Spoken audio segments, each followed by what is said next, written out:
Okay, so I guess we'll get started. Um, Good evening, everyone. My name is Rich Friedland.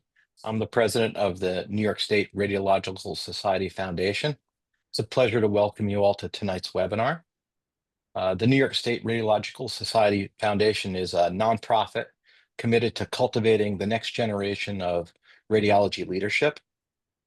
One of our primary goals is to support and empower radiology residents by sponsoring their participation in high impact educational experiences, including this one, as well as other things like the Radiology Leadership Institute that we sponsor the residents to go to.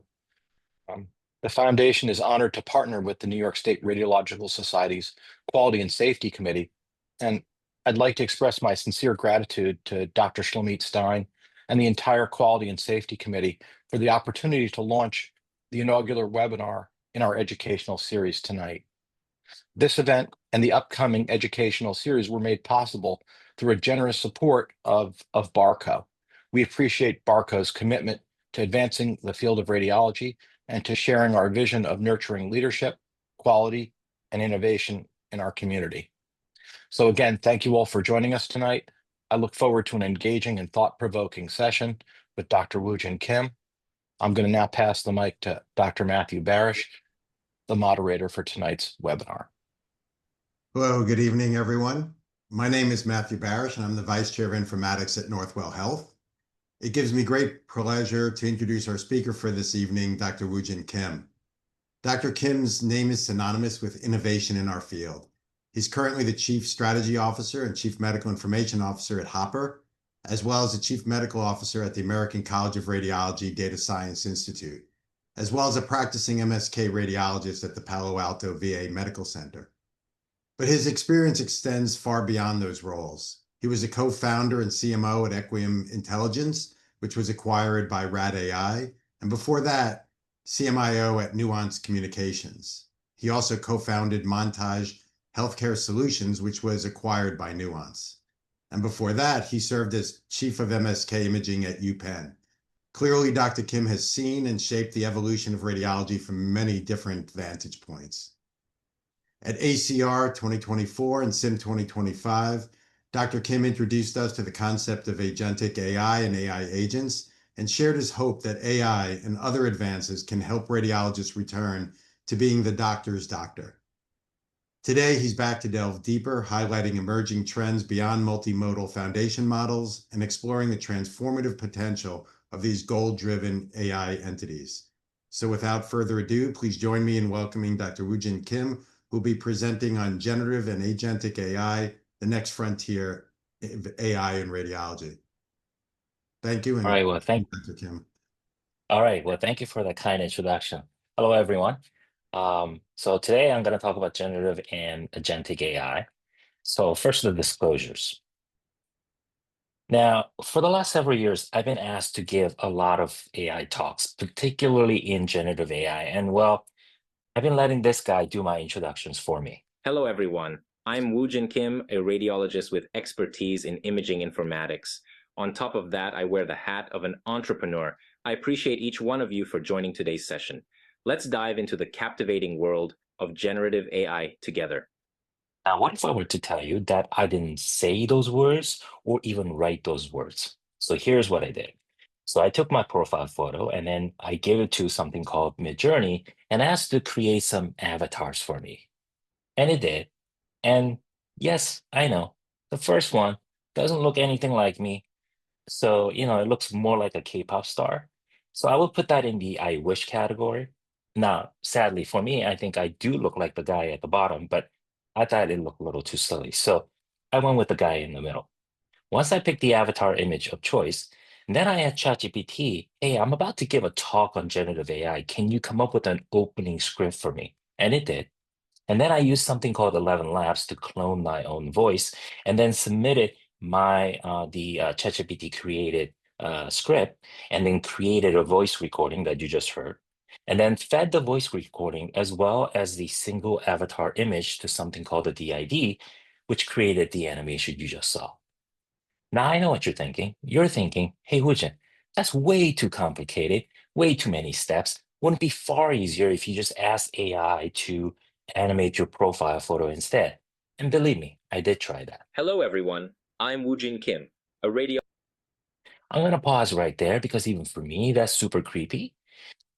What you'll notice throughout my talk is that, yes, this technology is amazing, but at the same time, it has a lot of limitations. And what I'll try to do is I'll try to balance the hype versus reality throughout my presentation today. Now, don't worry, I'm not going to replay this particular video, but that was so 2023.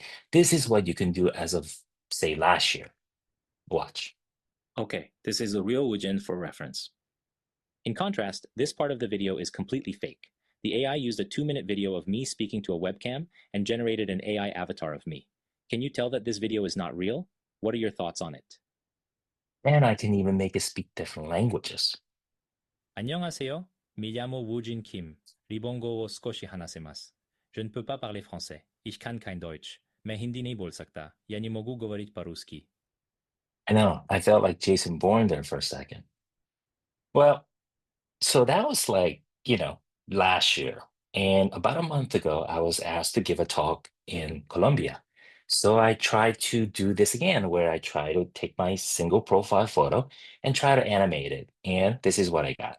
Gracias por invitarme y por la oportunidad de presentar sobre la inteligencia artificial en radiología.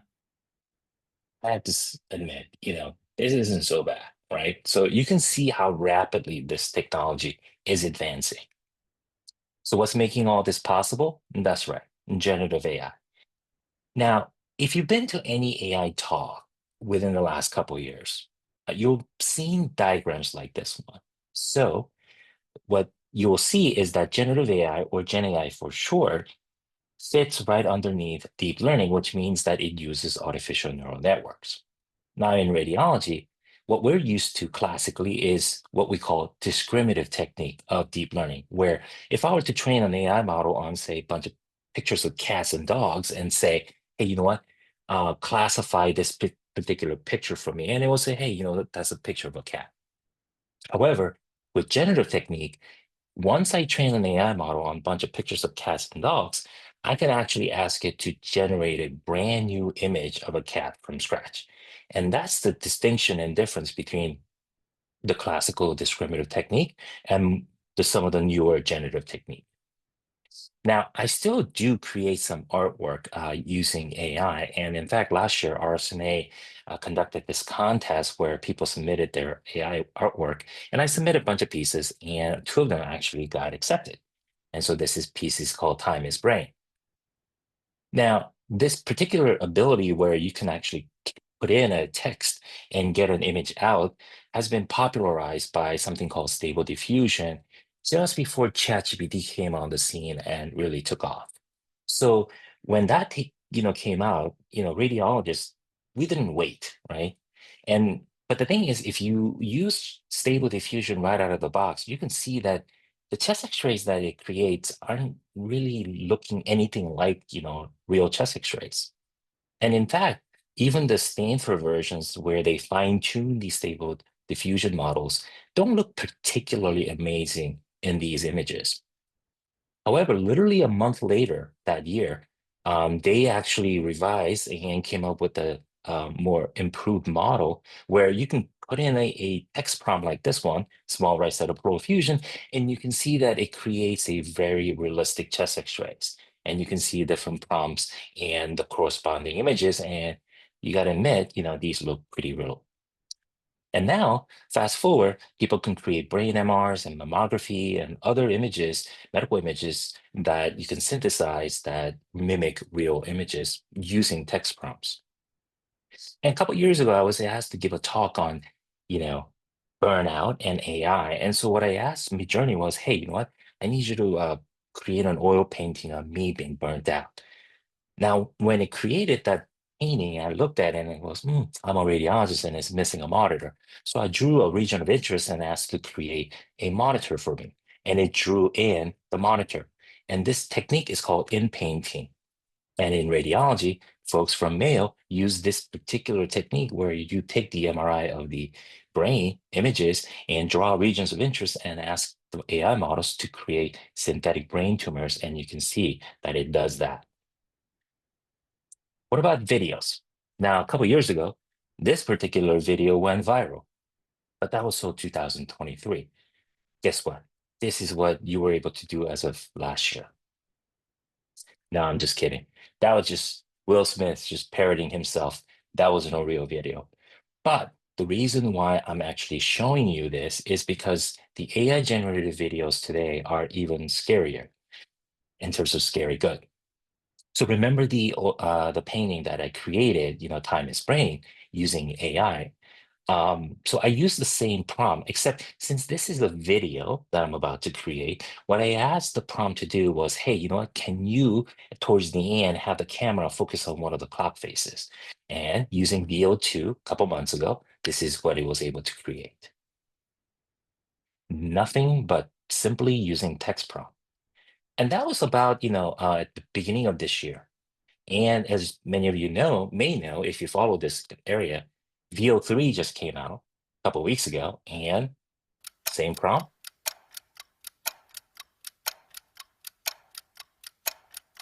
So now what you can see is that not only are you able to create videos, but it will actually create corresponding sound as well.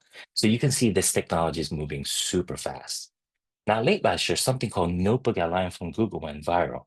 Now, if you haven't used it, I highly recommend you using this, where you can upload PDF or documents, one or several, and you can ask it to summarize for you. You can even, ask it to create study guides and so forth. But the reason why it went viral was because of this audio overview feature, where with a single click of a button, it will create a podcast between two people talking to each other about the content that you just uploaded. Well, last year I was asked to write an editorial in Radiology about generative AI, so I wrote this piece called Seeing the Unseen. And guess what I did? I took the PDF from that Radiology editorial that I published, and I just uploaded it to Notebook LM to just see what it does. And hey everyone, welcome back. Today we're diving into something that's got everyone buzzing, right? AI in radiology. It's definitely got people talking, that's for sure. Yeah, and to help us unpack all of this, we're looking at this really interesting article by Dr. Woojin Kim, Seeing the Unseen, Advancing Generative AI Research in Radiology, which I'm sure many of you have probably seen. Definitely a must-read for anyone following this field, I'd say. Absolutely. Now, and you know something I found if really you're cool? laughing, don't worry. What I tell people is that, if you're feeling down one of these days, try uploading one of your CVs to Notebook LM. I promise it will brighten up your day.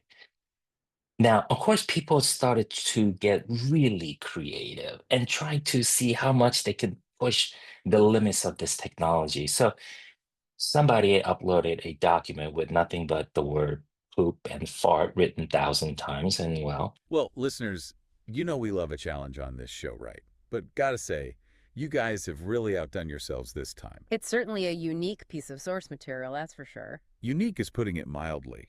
I mean, we're used to tackling all kinds of things in our deep dives, from ancient manuscripts to the latest scientific breakthroughs, even the occasional conspiracy theory, right? We do love to go down a rabbit hole. Exactly. Yeah. But this is a whole different beast. I mean, we're talking about a document that someone sent in that is literally just the words poop and fart repeated hundreds of times. Hundreds. No context, no explanation, just pure unadulterated repetition. So where do we even start with something like this? Well, I think the first question we have to ask ourselves is, can we find meaning in the seemingly meaningless? and believe it or not, this thing goes on for another 8 minutes talking about this particular document. And this particular Notebook LM has, gone through some more updates. So this is the latest update. In fact, someone just asked me, what was I, why am I in Belgium this week? Well, last week I was in Amsterdam giving a talk on AI. And so since I was there, I decided to show off this particular feature where you can actually now go to Notebook LM and actually you can change the output language. So since I'm going to be in the Netherlands, I switched to Dutch and... Welkom bij deze verdieping. Vandaag kijken we naar de bron die je hebt ingebracht. Een artikel van Dr. Woojin Kim. Het gaat over generatieve AI in de radiologie, maar dan de complexiteit ervan. Yeah. And you can actually ask questions both in English or in Dutch, and it will actually respond in that language that you just selected. So this technology is becoming quite amazing. And the thing is, you can use this for free right now. And of course, the thing that actually started this whole trend is ChatGPT, which was released back in November of 2022. And it's been called the iPhone moment for AI. But the thing is, this technology isn't something new, even though it's gone viral over the last couple of years. First chatbot was actually created back in the 1960s by someone named Joseph Weizenbaum, called Eliza. It simulated a psychotherapist. So here's a sample dialogue where human would say, well, my boyfriend made me come here. Your boyfriend made you come here? He says I'm depressed much of the time. I'm sorry to hear you're depressed. It's true I'm unhappy. You think coming here will help you not to be unhappy. But here's the thing. This particular chatbot works largely by rephrasing the patient's responses. Joseph Weidenbaum said, I had not realized that extremely short exposures to a relatively simple computer program could induce powerful delusional thinking in quite normal people. So this tendency to assign human traits to chatbots been called an Eliza effect. And the thing is, we still see this even today. Now, what I'm going to do for the rest of the talk is going to talk about generative AI and agentic AI, but in terms of trends as I'm seeing it. So the first trend is the large language models. Now, if you really want to get to learn about this, I highly recommend you watching Andrej Karpathy's YouTube videos. So in one of his earlier YouTube videos, he described LLMs as the following, where imagine taking a huge chunk of the internet and then using a ton of GPUs, and that's why NVIDIA stock went up. Um, and then after spending a lot of weeks and a lot of money and a lot of GPUs, you compress and you come up with a single file. Imagine compressing the internet. However, unlike the zip file where you unzip it, you get the entire, original content back, it's sort of a lossy, sort of a compression where you get only the gestalt of the internet content. And using transformers, the LLM-based chatbots like ChatGPT work largely by predicting the next word.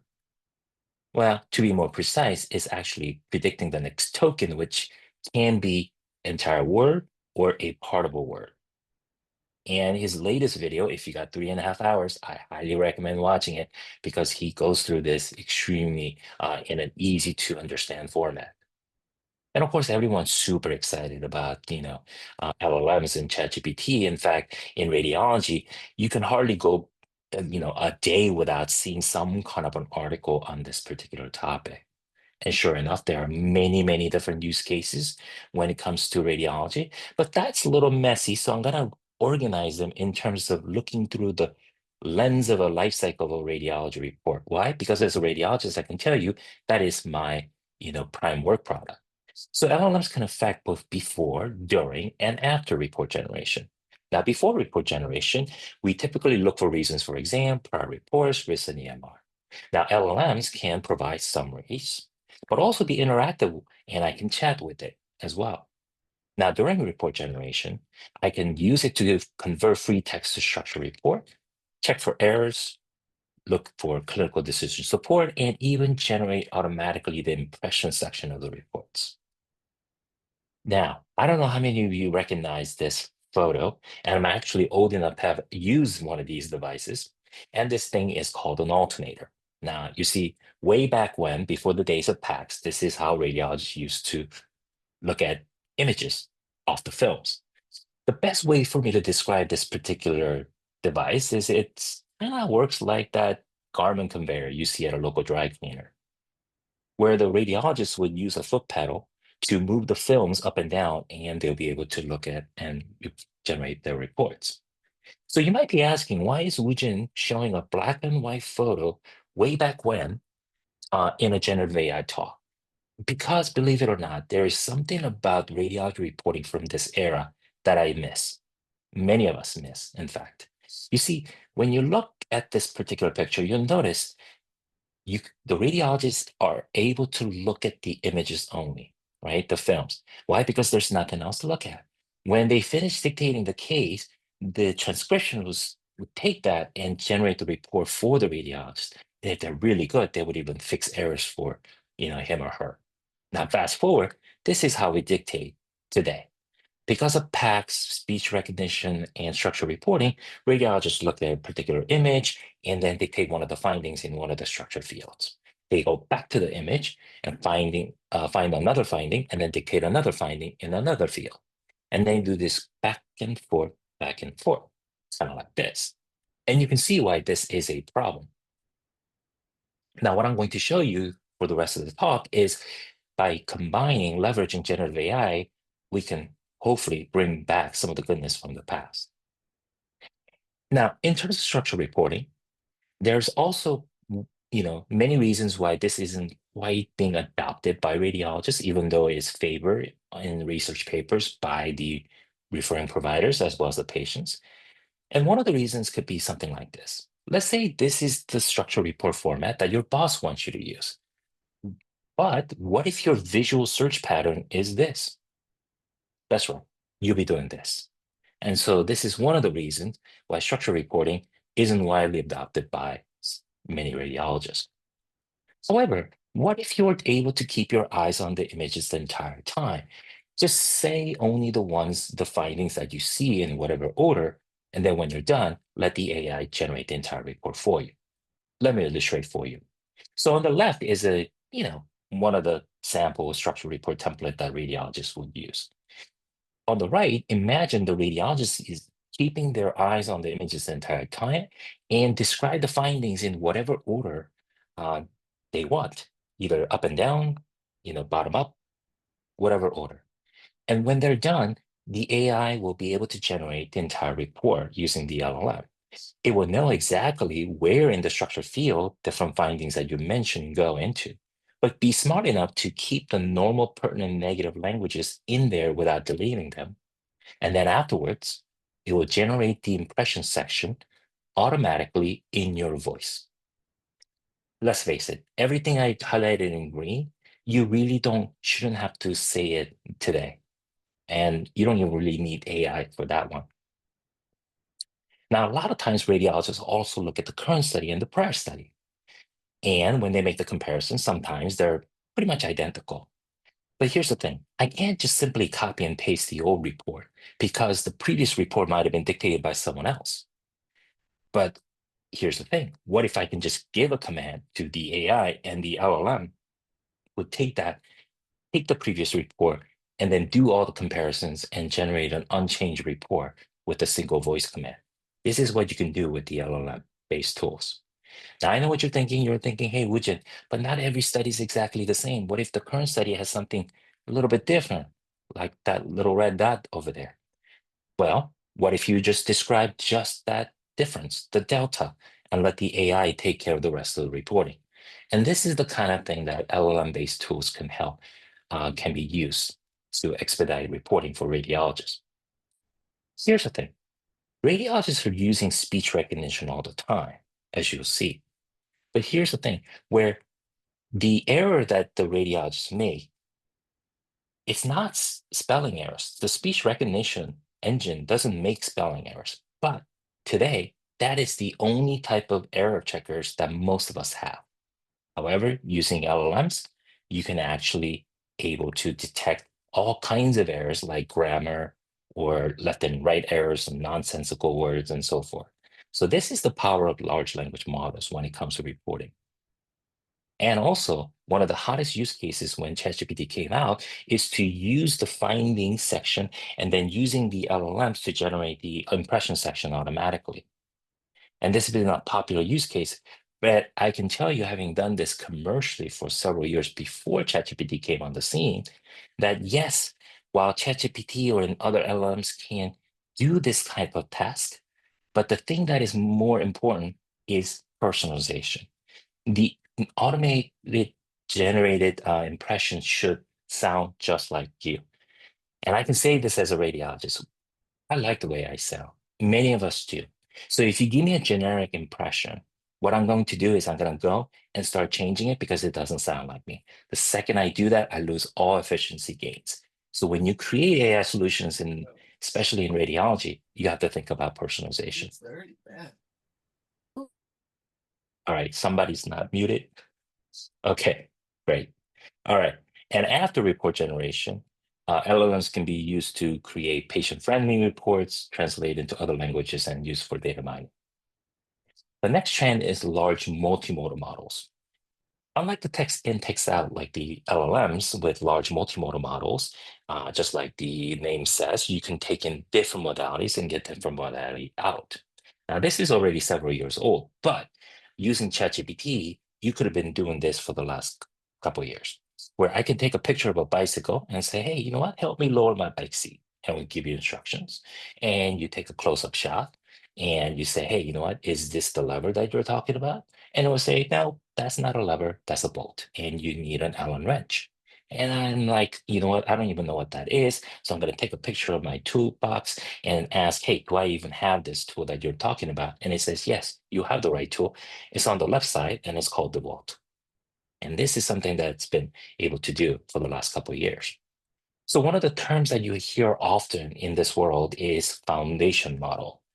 So what is a foundation model? Real brief definition of that is imagine an AI model that's taking a vast amount of data for training and not just one type of modality, but various different modalities. And instead of just one single task, it can be adapted to do different tasks.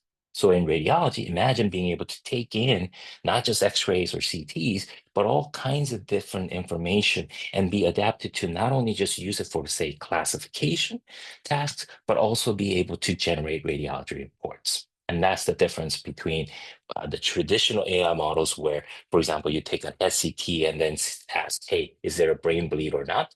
Type of AI model to foundation model that can do a lot of different tasks. And that's one of the fundamental differences.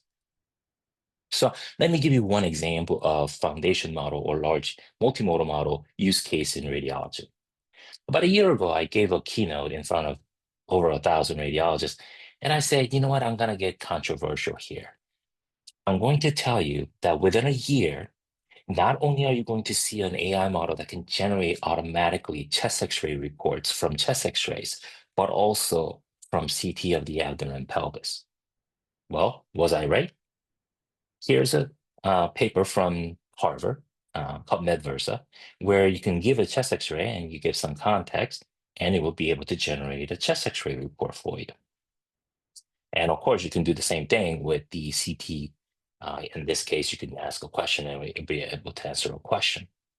And then there's a paper that came out of Stanford called Merlin, where you give a CT of the abdomen and pelvis, and it will generate a radiology report. It's not perfect, but you can see where this trend is headed.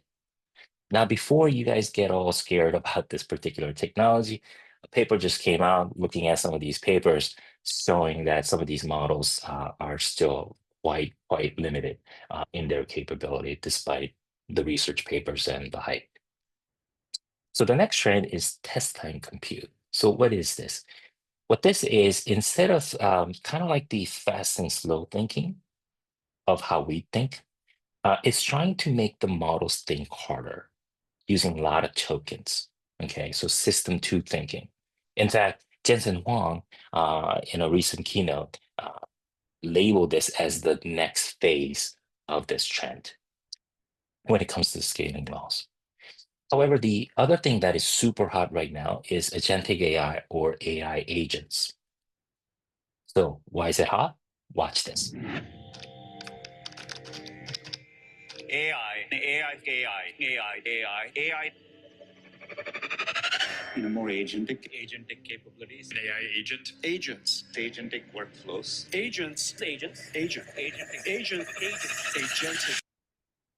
You get the idea. In fact, outside of radiology, people have been saying 2025 is the year of AI agents. So what is an AI agent? Unfortunately, there is no agreed upon definition of what an AI agent is. So I'm going to talk about what is not an AI agent. Let's say, I give an input into a chatbot where I say, hey, you know what? I'm about to go on can you give me a 1-day trip itinerary to San Diego because I live in, Orange County?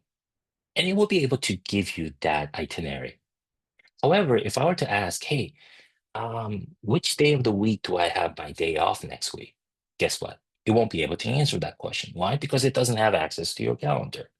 And these are some of the limitations of these LLM-based chatbots, where they have limited knowledge when it comes to proprietary data, like your calendar.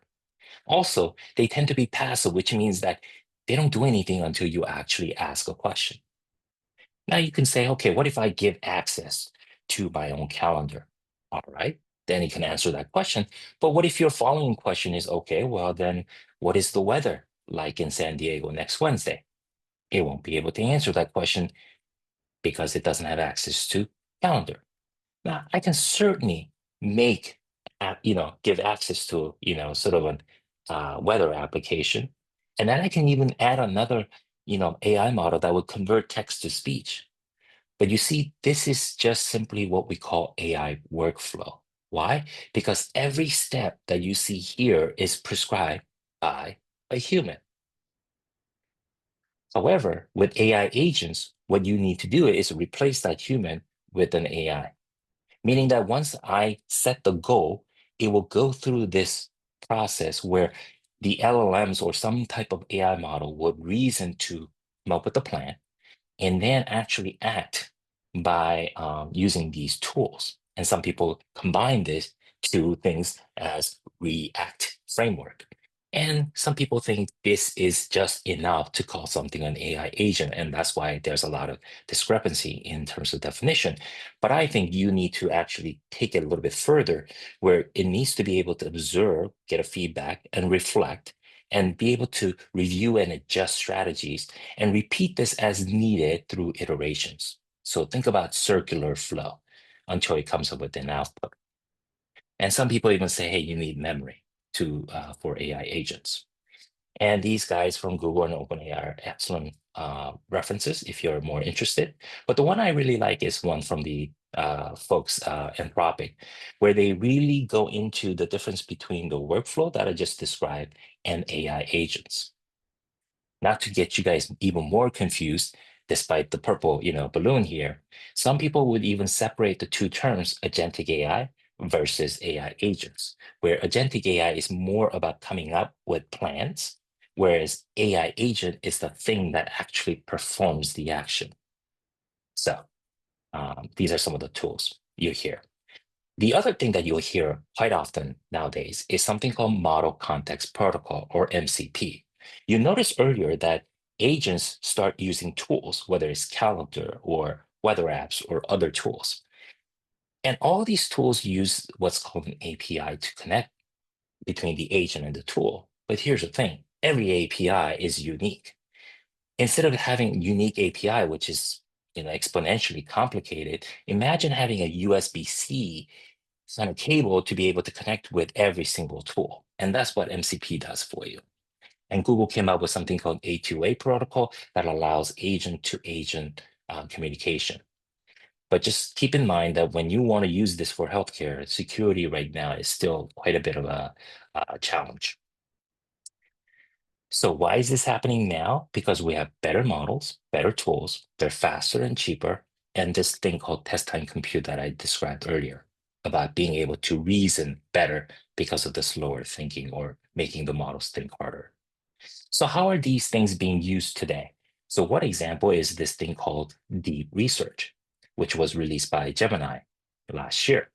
Imagine I'm doing a research on autonomous vehicle sensor research, and once I give this particular instruction, it will come up with a research plan. And I can say, hey, you know what? Go ahead and start the research, and it will go through dozens, if not hundreds of websites. And then it will create this report for you automatically, including the table, citations, and everything. And of course, everybody started copying. OpenAI came up with deep research. As you noticed, they didn't even bother changing the name. There was an open source version came out. Perplexity has something similar, so has Grok. Now, this is something called AI co-scientists. This isn't something that you and I have access to, but it's from Google, and you can see that it uses actually multiple agents, and that's the other thing. Why not just have one agent when you can have multiple, right? But here's the thing: one of the scientists who actually used this particular tool, what they found was that he's been working on some superbug problem for the last 10 years, and the AI co-scientist came up with 3 hypotheses.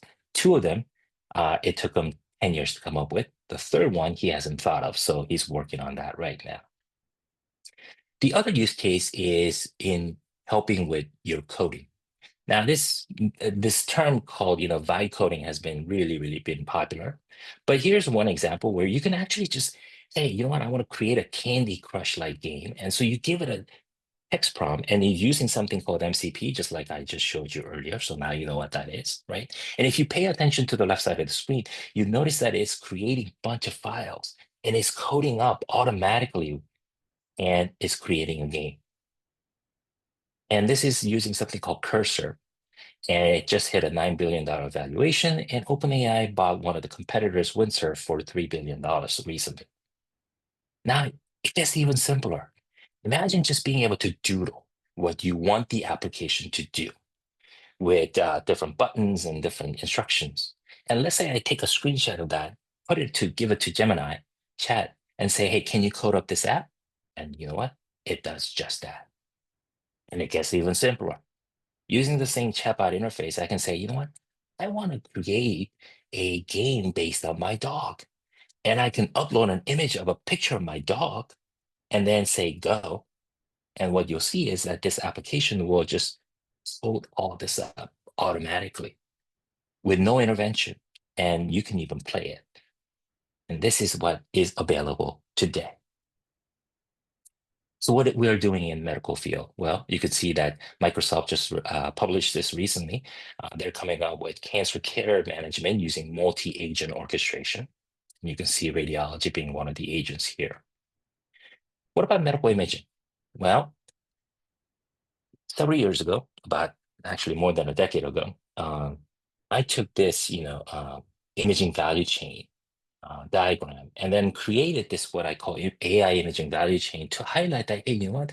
I know everyone is trying to focus on using AI for the interpretation task, but if you look at the rest of the overall workflow of the radiology, it's a lot more than just interpretation. And AI can actually positively impact all aspects, just to highlight the benefit of using AI for non-interpretive tasks. And guess what? Now you can use agentic AI for all the areas within the imaging value chain. Now, I don't know how people are going to, what use cases people are going to come up with. I'm really interested in seeing that. But one use case I'm thinking of is the following. Now, several years ago in Chicago, I saw this teleradiologist and very interesting workflow. When I went to see him, he was sitting in front of 6 huge monitors. And in front of him, he had 6 mice. Why? Because there was no IT system that can handle his unique workflow.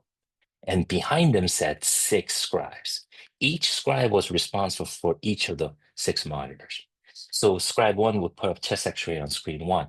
The radiologist would look at it and goes, oh, left-sided pleural effusion, small left, lower lobe pneumonia, small left-sided pleural effusion. And then he goes to screen number 2, and he will, scroll up and down on a head CT and says, no acute bleed, small vessel ischemic disease. And he would go round and round. And by the time you get to say screen number 3 or screen number 4, scribe number 1 will say, hey, Dr. So-and-so, I'm ready for you with screen, case number 1 for you. And he looks up and there's the whole report that he formulated for, scribed and created for him, the structure report. He looks at it, he goes, oh yeah, that looks good, sign off. Here's the thing. He was able to read 3, maybe 4 times any radiologist because of this workflow. But the difference is that he looked very relaxed. And so I'm thinking maybe AI agents could provide that type of workflow for everyone. One possible use case. And of course, I'm going to now end my talk with describing some of the hype versus reality, right? And sometimes memes like this become real. And just like Burger King just recently got sued because of this. And I think many of you have seen meme like this one from Radiology. This has been a very popular meme within Radiology AI talks. And there are a lot of limitations. And I'm sure if you've been to any Gen AI talk recently, you know that these things hallucinate or confabulate. Often wrong, but never in doubt, right? These things will just simply make things up, but will do so in convincing tone. So you got to be really careful. But in my editorial, I cover a couple of things that I want to cover. Now, there are 6 areas that I cover, but I'm not going to have time to describe all these 6 things. But one thing is evaluation. Now, I know you've seen papers like this one where ChatGPT passes USMLE and radiology board exam. But here's the thing. If you know me, you know that I'm not a big fan of testing LLMs like people. Why? Because when people do well in exams, you just kind of assume they possess certain knowledge, problem solving skills, and understanding. But when LLMs do well, I don't know if it is happening because it actually truly understands the question, or is it because of statistical correlation or pure memorization? Let me give you an example.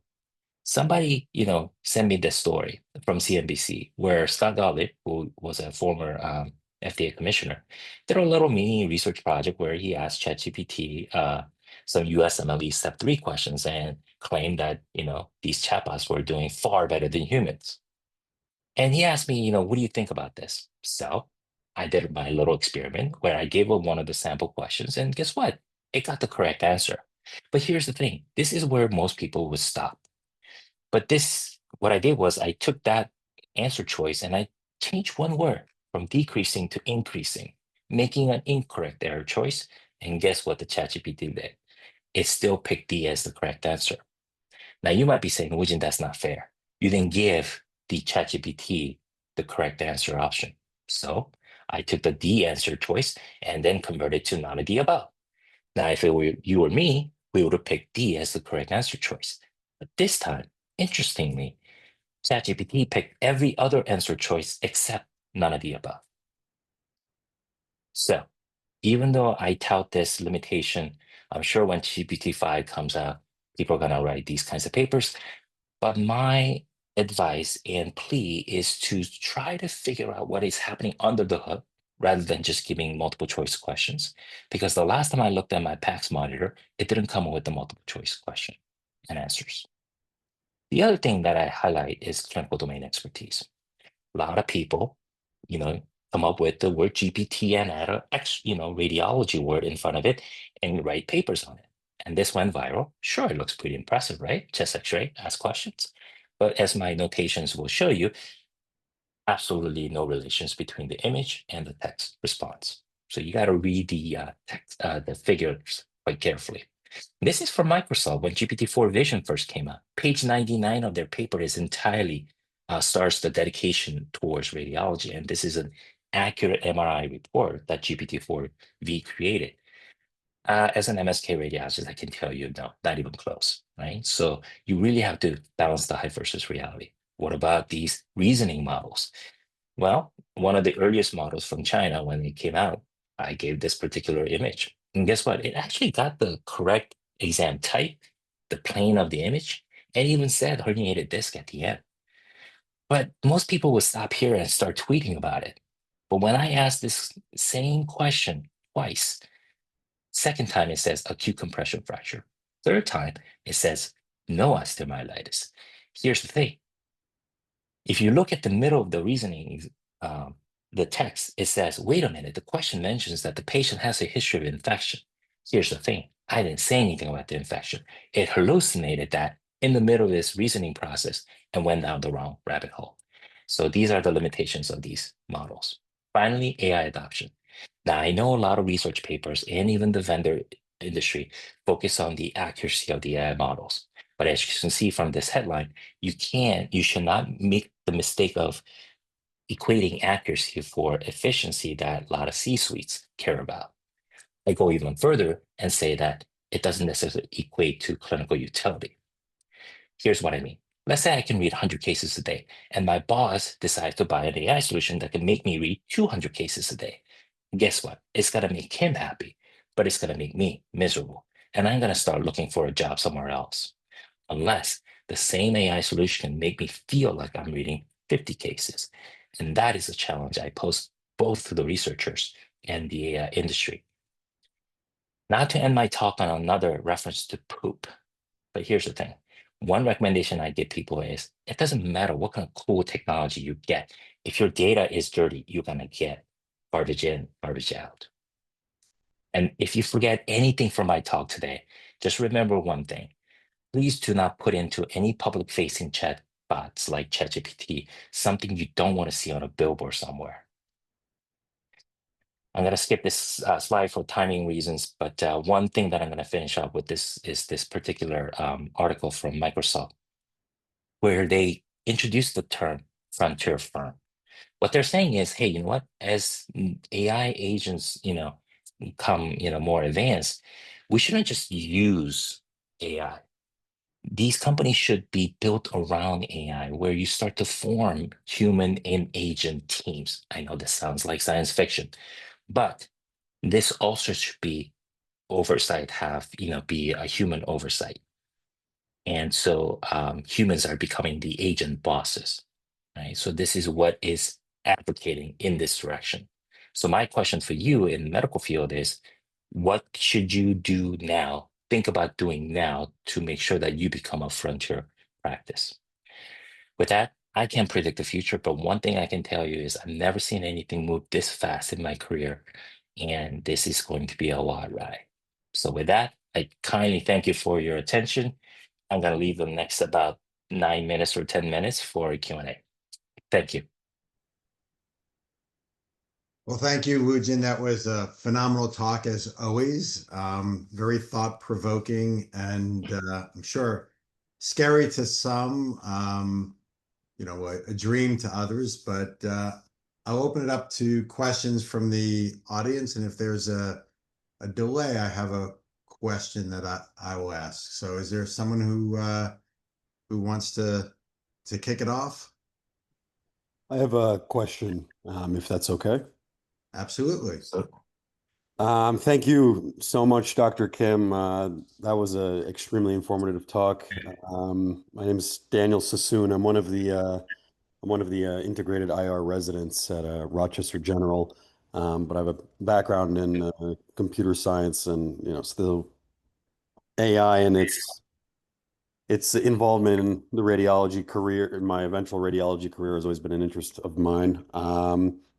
I guess I have two questions. Well, one main one. I saw you put up AI 2027 very briefly at the end and decided to skip over it.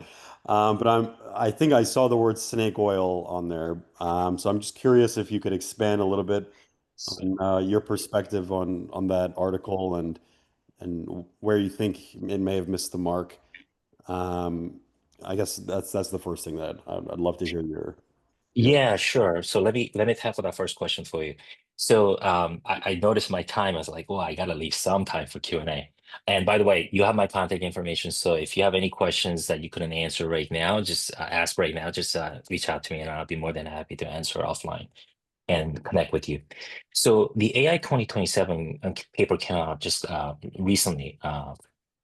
And the whole idea is that super intelligence is going to come by 2027.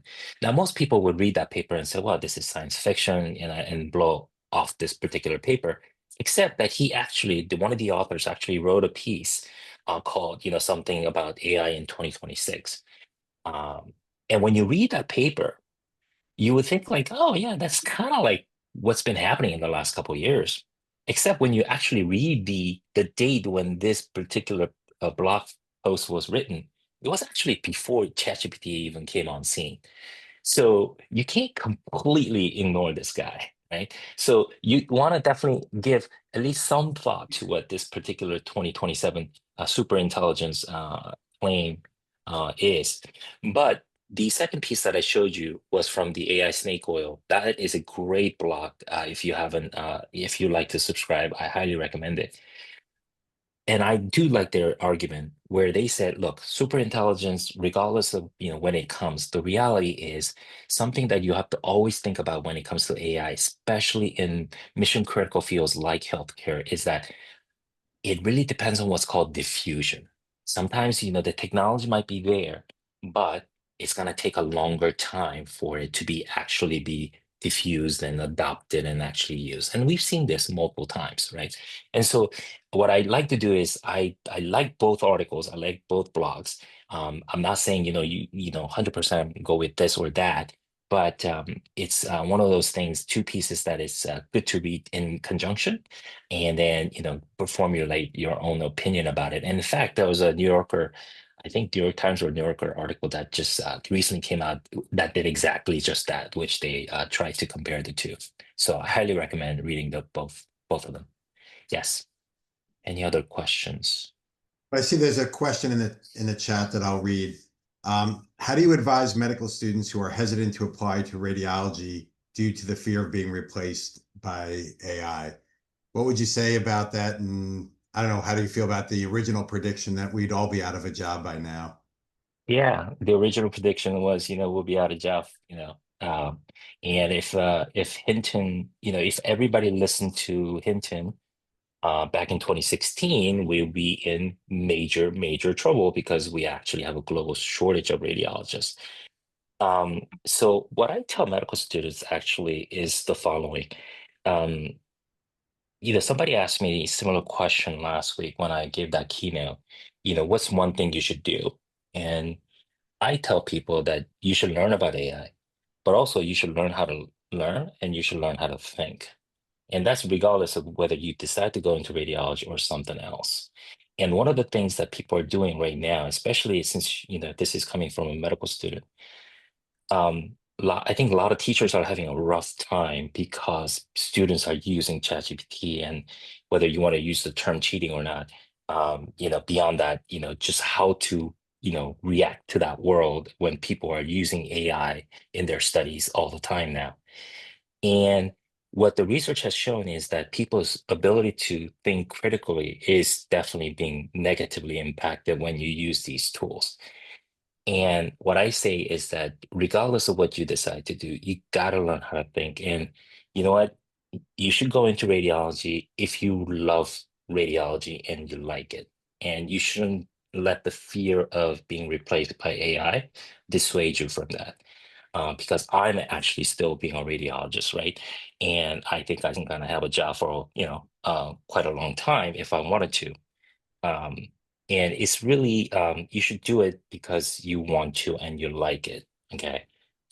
Because I can tell you, if for some reason there is an AI solution that can replace every radiologist for everything they do, I can tell you we have a lot bigger problems than just AI replacing radiologists, because that's going to have major societal impact. So AI replacing radiologists will be least of your concern.